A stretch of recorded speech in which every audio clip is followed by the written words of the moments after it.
The MXGP first race here. It's Sweden, Uddevalla. Who will it be that grabs that all-important Fox Holeshot as we get a gate drop here? Looking over to the right-hand side, it's one of the Yamahas, well, all three Yamahas going in the first turn, line astern, but around the outside, it was Valandron or Guillot, actually. Valentin Guillot with the Fox Holeshot, but already... Look at all the Yamahas, just a wave of blue out front. Already, Valentin Guillot getting passed by one of the factory Yamahas, two of them now, because over the hill for the first time, 259, Glenn Coldenhoff it is who leads the way. I believe that's Renault or Coldenhoff. So 259 is leading, oh, Renault, it's actually, yeah, Maxim Renault leading the way, the 959, the 259. And then we've got Siwa in second. Geiser not wasting any time, charges down the inside of Valentin Guillot, gets himself into that fourth place. Well, Louis Boster's probably beside himself with happiness here, seeing all three of his guys running around at the front here. Geiser putting himself in a good position, and with the big points lead that Geiser has, he doesn't have to do anything drastic. You know, he can let the races come to him, just gather points and try to wrap this championship up. If the wins present themselves, then great, but he doesn't have to force anything. Up onto the plateau, Maxim Renault leading the way.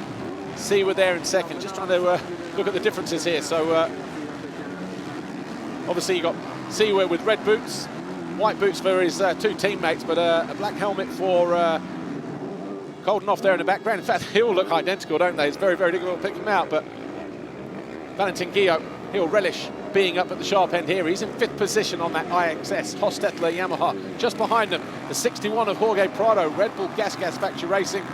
Wasn't well in Belgium. He's now recovered.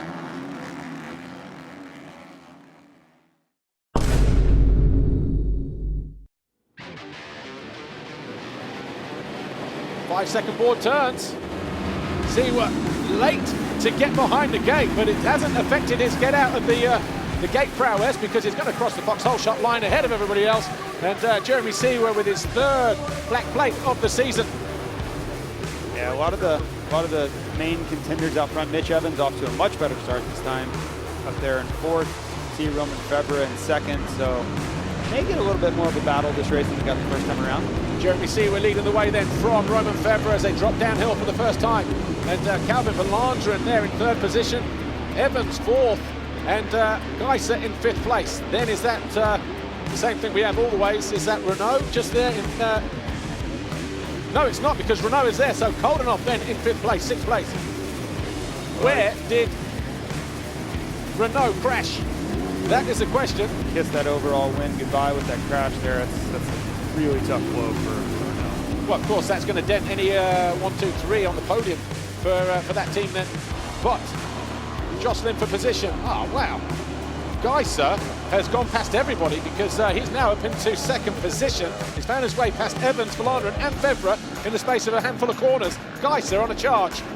Impressive from the Slovenian. Yeah, and I think they all realize, I'm sure they knew before, but the first lap position is so critically important. You see these guys taking a lot of risk, Wonderen and Mitch Evans make contact there, because I think they realize that once the pace sets in, it's really hard to do anything about it. Yeah, they're all trying to get to the front early. That was lucky between Evans and Valandron. As Evans went around the outside, looked like he tagged the front end of Valandron. Those two lucky to stay up, but Evans, in the pre-race interview, said he had the same pace as the leaders and he was coming through traffic. Well, he's already up in the fourth place at the end of this first lap. Siwa leads, Geiser second, Febvre, Evans and Coldenhoff. They're top five. Just behind them is the number 10 of Calvin Valandron.